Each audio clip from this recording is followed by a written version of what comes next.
everybody, this is me Deshna Jain and welcome to the channel of Legal Humming.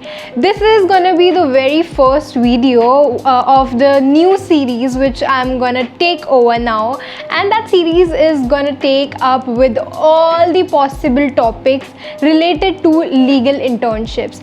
Yes, in this series we are gonna talk about how to get a legal internship, what to do if you are a first or a second year student and are seeking for legal internships, what are the mistakes you make in a internship, how to apply for an internship, where to apply for an internship, every possible topic related to legal internship. Now this very first video which I'm gonna take is about the very obvious mistakes which all the law students generally tend to make during their internship period. So if you're interested, let's get into the video and discuss all those points. What are the mistakes? How can we solve those? How can we do better at our internships? Everything. So let's get into the video. Okay, now so let's talk about the very first mistake which 80% of the students tend to make while applying for an internship. Now that is to not know what you are exactly looking in your internship. Now if you are a person who is looking for an internship only for the purpose of certificate, then my dear friend, you are making a huge blunder in your own life. Now, when I say that you need to know about your very own internship is to know what you are looking for an internship and why you want to do an internship. This could be a major mess when you are a first year or a second year student, but generally a first year student faces the issue. Now if I talk about myself, I am a first generation lawyer and it was very tough for me to understand what are these legal internships about, and this is where we tend to make the mistake.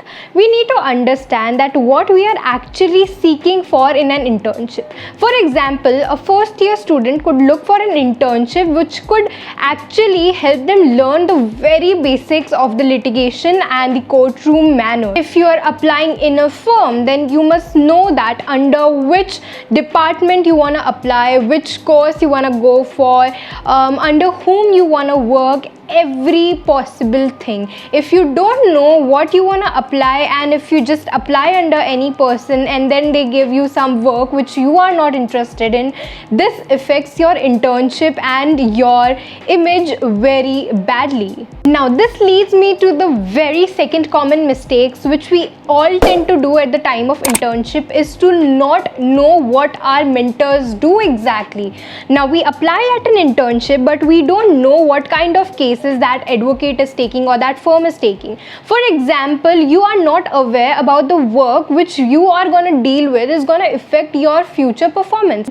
For that, always make sure to call up or to know or to ask them very politely about the types of cases they handle, what kind of cases they take, the number and the amount of cases they take per day, and how you could be helpful to them. This gives you a brief idea about your capacity and exactly the criteria which you are looking for to work under. Now the very third mistake, you guys.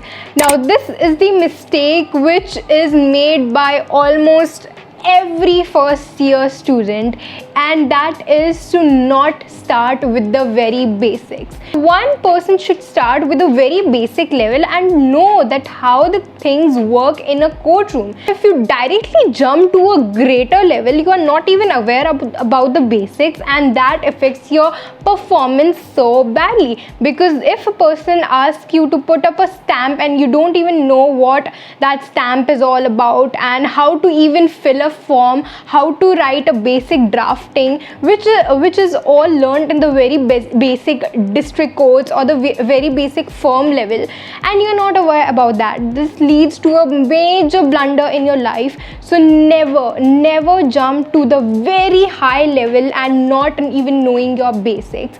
This is the one mistake that you must absolutely avoid. Mistake number 4. to deny the extra work given by your advocates and mentors. Now, first of all, you need to look at those tasks at the very normal level work and not the extra burden on you or something which is not related to your work.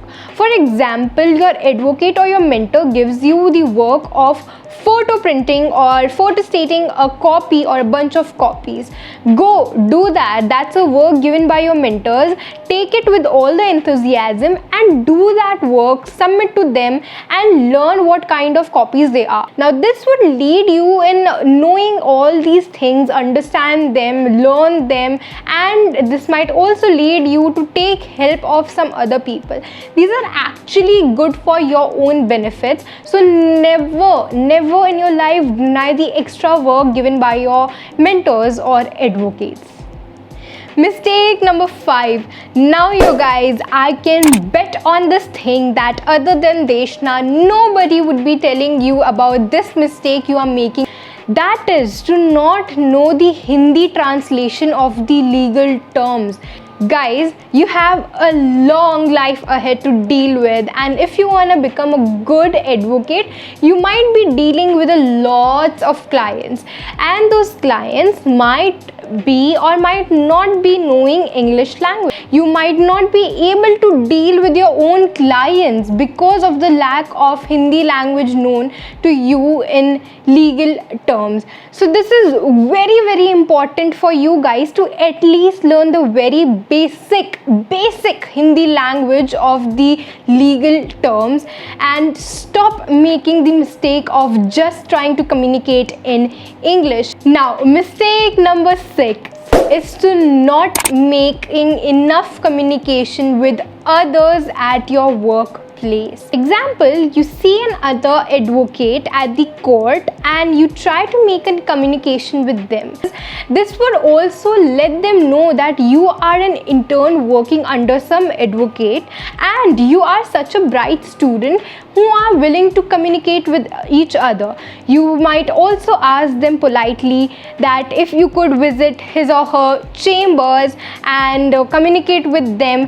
This helps you bring a good establishment of connections between you and other advocates for your future benefits.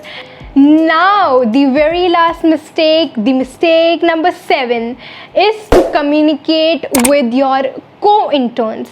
Now, why communication with your co-interns is necessary? To know that what kind of other competition or your colleagues are looking forward to in their life. Now this also broaden up your area because you might be coming across with new minds and understand that wow, even this field exists. This is a good field to work for me with. You can understand that where you stand, you can make new friends. Make sure to not start gossiping with your co-interns, but to make it a good communication, making a good contact out of them.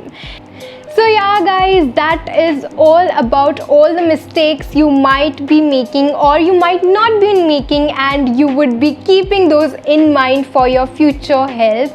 I hope that I was helpful to you in communicating these mistakes and you might be taking something out of this video for your future health. Stay tuned for more videos in this series and we're going to talk about so much related to legal internships further. So if you liked me talking to you about all these mistakes, then please do subscribe to my channel.